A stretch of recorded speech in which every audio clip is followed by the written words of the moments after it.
Hello, Alex and Rosemary. I haven't made a video in like a week, so I was like, hey, it's time to do another video. Since this is a last minute video, I don't really know what I'm going to talk about.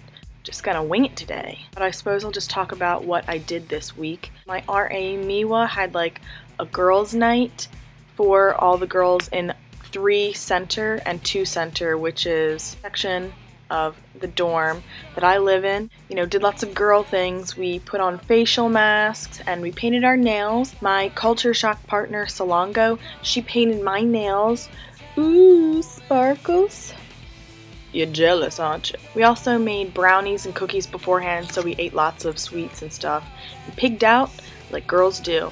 Miwa's from Japan, and she told us there's a saying over there that if you make 1,000 cranes, paper cranes, you get a wish. So I started making paper cranes.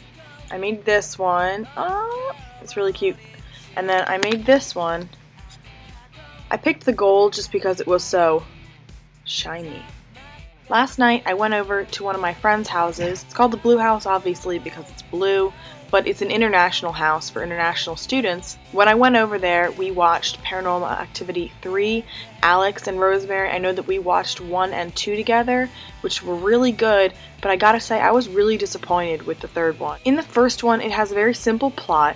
There's like a ghost or a demon who is haunting this couple for some unknown reason. It's a couple and a ghost, and there's a problem in between. There's no like random bits and pieces that are thrown in. It's just like the whole mystery is why. And the boyfriend's excuse for setting up the camera in the house was really believable because it's like, oh, I want to catch this thing on tape.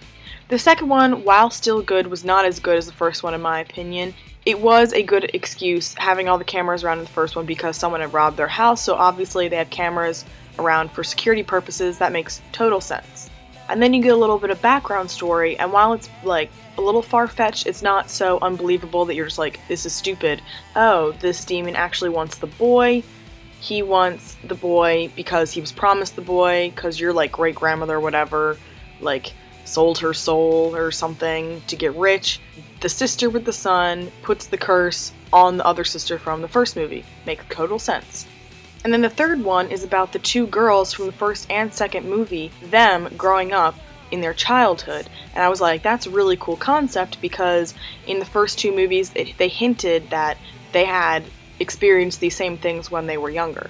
But the third one's really disappointing. There were some huge gaps in the story. So the stepdad or the boyfriend, whatever he is, he films weddings, and you know, they have been hearing some things around the house, so he's like, oh, I'm gonna, you know, try and catch it. And while they used that excuse in the first one, I was like, okay, that's still a legitimate excuse. As opposed to the other 2, though, there are certain parts of the filming that they never even touch upon. Like some parts in the filming, they'll watch it the next day and they'll be like, oh my gosh, look what it did. Look, you can see like its shadow over here or whatever. And then other parts, the little girl is like running around at night, like jumping down the stairs, and like the thing like catches her. So you're expecting that the next day they're gonna watch the tape. And they're gonna be like, oh, hey, little Susie, you're cavorting with this ghost, you need to stop. Or in another scene, the ghost, like, drags her other sister, like, in this little cupboard, and she's, like, screaming, and the mom is asleep with the TV on, and the dad is, like, listening to something, so they don't hear her, but you'd expect that the next day, they're gonna watch it and be like, what the heck is going on? No, that never happens. They just, like, watch certain parts of the tape and they talk about it, and then these other huge things that happen, they don't even mention. They're just like, oh, la la la la la, it doesn't matter. And then, like, in the last 30 minutes of the movie, they just, like, throw in this thing. Oh, guess what? There were actually, like, these women who wore this symbol around their neck, and they would give little girls to, like, a ghost or something, and the little girls would have the ghost son, and, you know, then the ghost will come for the son, and it's like, where did that come from? That was just so thrown in. That doesn't even, like, go with the rest of the story. Heck, that doesn't even go with the story from the first 2 movies. In what way would that make sense that the 2 little girls who are like 8 and 10 at this time have a son of this ghost when they don't even mention the ghost for the rest of their lives until they're like, I don't know, late 20s, early 30s? Everybody told me that the third movie was gonna be really scary and it was the best one out of the three. I personally think that it sucked the most out of the three. While I will admit it was worth watching, but only because it was the next movie in the three of the movies. Same as I'm gonna go see the fourth one when that comes out, which I think it already has, but I am slightly disappointed all around.